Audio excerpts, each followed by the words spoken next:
Menteri Agama itu sendiri juga udah mengeluarkan surat edaran itu kemarin. Nah, di situ menyebutkan bahwa untuk sholat tarawih dan sholat id itu ditiadakan dulu. Bukan ditiadakan, itu di tempat-tempat yang wabah seperti di Jakarta, ya kan. Kalau di Bengkulu kan satu meninggal, nah, katanya positif COVID, tapi semua diperiksa negatif. Ada satu yang kata Pak Gubernur BPD itu katanya sudah sembuh, ya kan.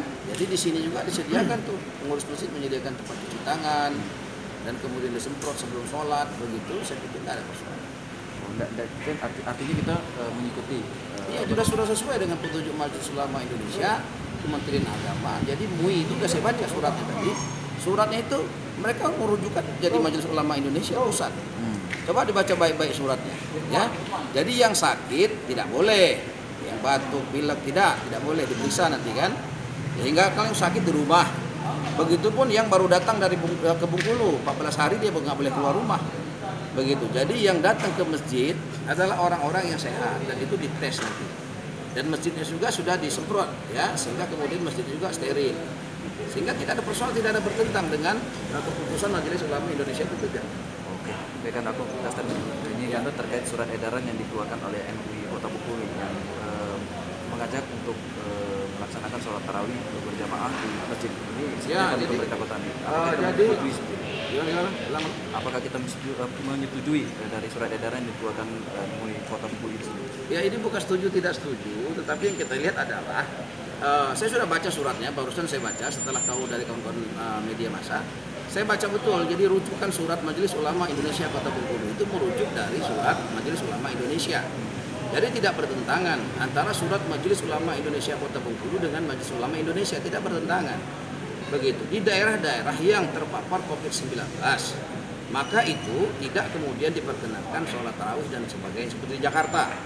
Jakarta itu kan sudah mewabah. Maka di Jakarta itu hampir seluruh masjid ditutup. Begitu, tidak dibolehkan untuk sholat berjamaah. Tidak dibolehkan untuk sholat tarawih. Tapi di Kota Bengkulu ini belum seperti Jakarta. Sehingga Majelis Ulama Indonesia Kota Bengkulu menindaklanjuti keputusan MUI pusat itu untuk kemudian mempersilahkan kepada masjid-masjid untuk sholat berjamaah.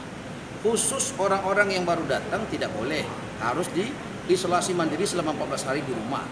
Khusus orang-orang yang sakit, ya, apakah pilek, batuk dan sebagainya, tidak juga boleh ke masjid. Nah, pihak masjid harus memeriksa itu. Pertama, pihak masjid harus menyemprot lokasi masjid agar betul-betul steril dari COVID-19. Yang kedua, pihak masjid menyediakan tempat cuci tangan di depan dengan sabunnya. Dan yang ketiga juga nanti dari Dinas Kesehatan akan memeriksa suhu badannya. Sehingga kalau masih ada yang ngotot sholat di masjid padahal dia sakit, itu tidak boleh. Yang sehat silakan sholat, karena kita harus yakin penyakit ini ujian dari Allah, wabah ini. Maka kemudian masjid ini rumah Allah. Maka setiap kita datang ke rumah Allah bermunajat, ibadah ini kita doa kepada Allah agar kemudian COVID-19 ini hilang dari muka bumi.